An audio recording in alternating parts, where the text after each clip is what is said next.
Mark, the wind out there is horrible. Yeah, it is terrible out there. It's offensive almost, really. And as we take a look at these numbers, here they are. Do you guys know where Bingham is? No, I'm going to say no. I don't. Yeah, Socorro County. I had heard of it. Yeah, 66 miles an hour.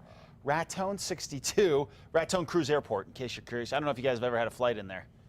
I believe American. Had a layover there once. Yeah. Occasionally they'll land a 777 there. It's a small airport, but it is cool. It's on the way out toward, it's on Highway 64 in Raton. It's a really cool place. Bernalillo, 56 miles an hour. 54 in Gallup. Metro, Las Vegas, 51 each. It's been a very windy go here, and we continue with the wind advisories or high wind warnings here. Some of these go until the morning. The high wind warnings go through the early morning hours up in the Northwest Plateau. We'll get rid of this wind advisory later on tonight. But any way you cut it, we're still looking at some gusty winds throughout the rest of the evening and into the overnight hours. You can see some snow showers just skirting the San Juans of Colorado, and that's sort of as far south as it's going to go. It's not that we couldn't see a snow shower or two over the northern mountains during the day tomorrow, but it's not going to be anything to be really concerned with. 60 degrees in the metro area right now. West-southwest winds at 16 miles an hour. Temperatures 50s and 60s off to the north, down to the south, 50s and 60s as well. Looking at those current wind gusts right now, 43 miles an hour in Gallup, still ripping through there. 33 miles an hour at Grant, same deal Ruidoso, 32 Durango, 36 Cortez, and 30 up in Taos, 28 in Las Vegas. This hour, nothing big in the metro.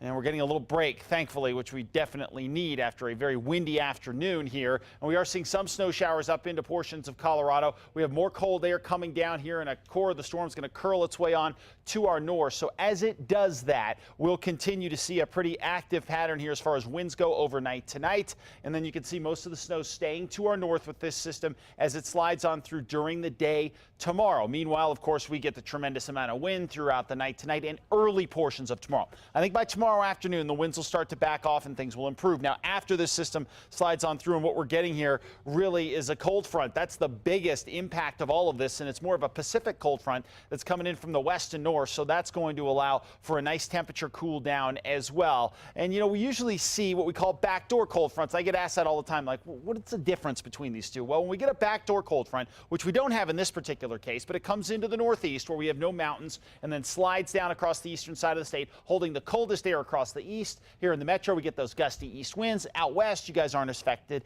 as much. Well, when we get a Pacific cold front, it's more of a front that comes in from the northwest. It tends to be not as deep in most cases, and usually temperatures will recover after a day or so.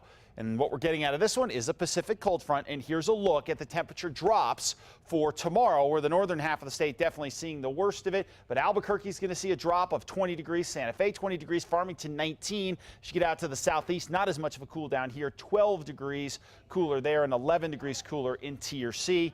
But as we mentioned, this is only kind of a one-day deal. Once we get through tomorrow, temperatures will start to rise again. But a cold day in Durango tomorrow, 42, 45 Cortez, 40 in Pagosta Springs. Lots of sunshine, though. Meanwhile, northwest winds will taper off throughout the night and into tomorrow. Cool day, 48 for a high in Farmington. Meanwhile, across the southwest, going to be cooler here too.